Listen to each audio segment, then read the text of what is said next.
Hello everyone. Welcome once again to the King's Crypt. Tonight I have for you part 1 of a 3-part miniseries. A PSA from my town by East-Criticism-7844. Enjoy.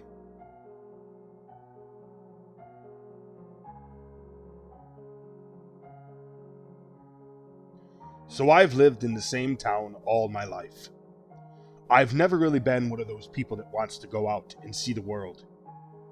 Not that there's anything wrong with that. It's just not my jam. I'm very content with my simple little life in a town of only about 6,000 people. The internet, more specifically Wi-Fi accessibility, hadn't quite reached us until a decade or so ago. And even then, most were too poor to afford any kind of setup. Now, we're not all backwoods, incest-ridden savages or anything. I assume mostly everyone who's still here is pretty much like me. Just happy with their small life. Like Mrs. Weller.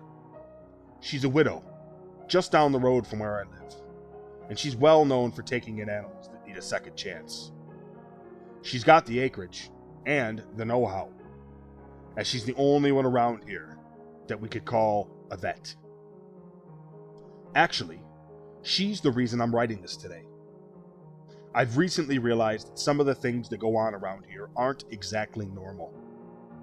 You live somewhere long enough, and even if the status quo for us wasn't at all similar to how others live, we wouldn't really know. The closest town is separated from us by miles and miles of farmland. About a 45-minute drive. But we've got a dollar store, a small grocery place, a gas station, and even a post office.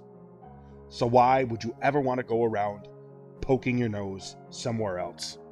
Right? Despite having limited access to the internet at best, we all had a radio. And we needed one. Really. At least once a week we'd be informed about some kind of danger, I guess. To us it was the same kind of warning as the typical, "There's been a crash on blah blah blah highway, so plan your route accordingly." Anyway, sorry, I got to rambling. I'll get on to the good part, I suppose. A couple nights ago I had the radio on, just like my mama had always told me to do, when the familiar sound of an incoming PSA roused me from my sleep. See, we were taught to always keep some kind of radio going, whether it was in the truck, at the dinner table, or while we slept. The little box on the bedside table started to sing out the alarm we'd all come to be familiar with. Not too dissimilar to a tornado warning on TV. After about 10 seconds of this, the male announcer began to speak. "Ladies and gentlemen, this is a PSA for county residents." Mrs. Weller had informed local police that a horse had chewed through the fence and escaped. "Please, if you see this animal, stay far away and call 911 to report your sighting. If you begin to hear voices or have thoughts that you are not on your own, turn away and run. If you begin to feel faint or nauseous while looking at the animal, turn away and run. If the animal makes eye contact with you or begins to walk in your direction, turn away and run. If you cannot see any horse-like animal but begin to feel a heavy pressure on your chest, enter your vehicle or run home as quickly as possible. If you are inside your home at this moment, remain there until an update has been broadcast notifying the capture of this animal.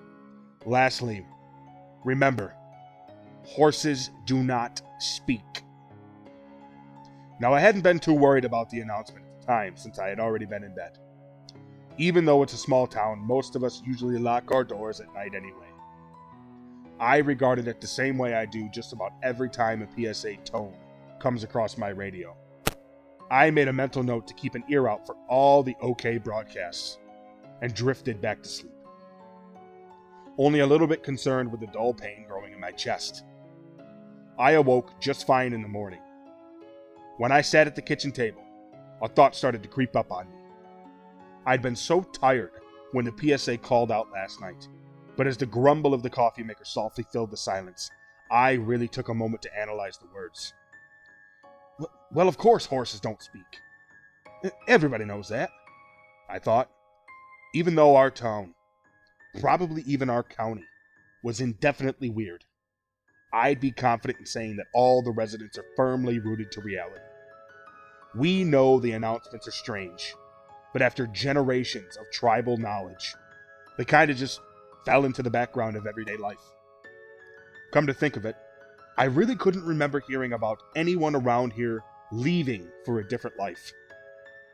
I filled my cup, decided that I'd run by the gas and munch for an egg sandwich so I could sit and talk with other farmers while I finished breakfast. I got into the truck. The door latch is a little sticky, so I had to slam it loudly a few times before it shut. The sky was still dark, and the air was chilled and humid in the morning hours. I kept my handheld radio on the center console, as the radio in the old truck had stopped chugging years ago, when that family of 3-headed squirrels made a nest in my wiring harness that I was never able to fully fix. Not the only time I had to deal with those crafty little things either. Last winter, they nested up in the attic with insulation and old... Fuck! I said to the dark truck cab as I slammed on the brakes. The horse! God, I completely forgot. There had been no accompanying broadcast announcing the capture of the horse.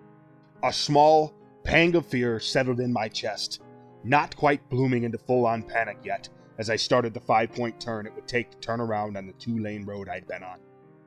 This control was short-lived, though. Just as my truck became completely perpendicular with the road, my headlights illuminated the last thing that I wanted to see standing in the half-grown soybean field in front of me. And it definitely did not look like a horse. The neck was about twice as long as it should have been. Shredded and necrotic flesh clung to its emaciated form. The mane was frizzy and rat-nested, but the worst part was the sheer size of this thing. My best guess, for breed, was thoroughbred, but the damn thing still stood about 21 hands tall, just at the shoulders. For those of you who don't know, 21 hands is about 7 feet tall.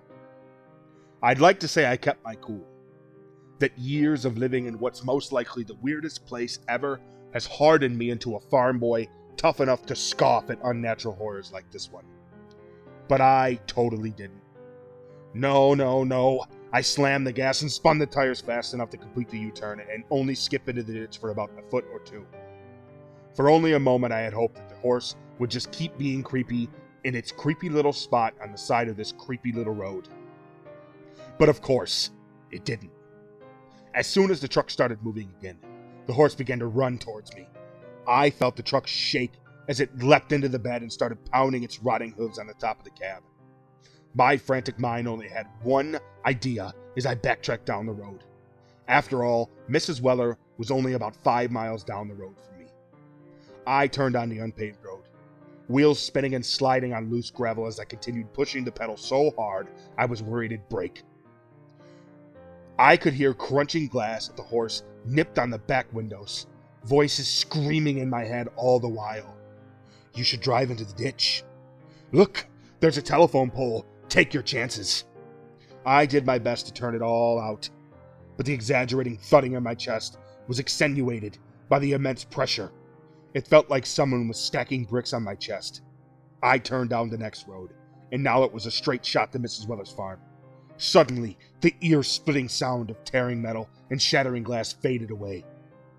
In the moment, fear blinded my senses. Muscle memory was the only thing guiding me towards my destination. The lights at the end of her driveway flickered and fought with my headlights. Still, hauling ass, I slid the corner into Mrs. Weller's driveway, and the truck lifted a couple inches with the release of weight off the suspension. Just out of the corner of my eye, I saw the brown flash of an impossibly large, impossibly fast horse running towards the back pasture. I took a breath and steadied myself to back out onto the road when the radio crackled loudly to life.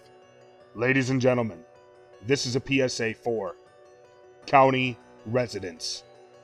Mrs. Weller's horse has been returned to her property and it is now safe to leave your homes. We hope you have a good day, and God bless. I jumped at a sudden tap on the glass to my left. Sweet Mrs. Weller stood with a grateful smile and a steaming cup of coffee to replace what had spilled out of my travel mug, which was now rolling around on the passenger floorboards of my truck. I know this town is weird, and maybe even horrifying, but at the end of the day, I knew my neighbors would be around to lend a helping hand when needed. I drove back down the road, on my way to a warm egg sandwich with a travel mug full of steaming coffee, still feeling content with my simple little life.